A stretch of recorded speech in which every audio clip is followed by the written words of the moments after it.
सोलापूर जिल्ह्यातील राजकारणात सध्या मोठी हालचाल सुरू आहे।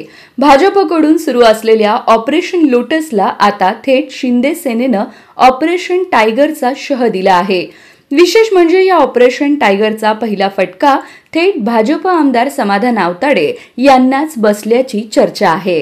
राज्याचे उपमुख्यमंत्री एकनाथ शिंदे हे कार्तिकी एकादशीच्या पूजेसाठी सोलापूर जिल्ह्यात आले होते। त्यांनी मंगळवेढ्याचे नेते समाधान आवताडे यांचे चुलते बबनराव आवताडे आणि चुलत भाऊ सिद्धेश्वर आवताडे यांच्या कार्यालयात भेट देत सत्कार स्वीकारला। या भेटीमुळे आवताडे कुटुंब शिंदे सेनेकडे झुकत असल्याच्या चर्चा जोरात सुरू आहेत।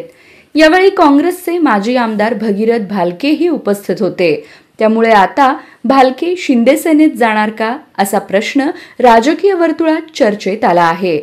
भालके यांनी अजून अधिकृत भूमिका जाहीर केलेली नसली तरी शिंदे यांच्या उपस्थितीत झालेल्या त्यांच्या हालचालींनी काँग्रेसमध्ये अस्वस्थता निर्माण झाली आहे। भाजप आमदार समाधान आवताडे यांची या सत्कारानं डोकेदुखी वाढल्याचं बोललं जात आहे। तर दुसरीकडे भगीरथ भालके नेमका कोणता निर्णय घेतात आणि शिंदे सेनेचे ऑपरेशन टायगर पुढे कोणत्या दिशेने जातं याकडे संपूर्ण सोलापूर जिल्ह्याचं लक्ष लागलं आहे।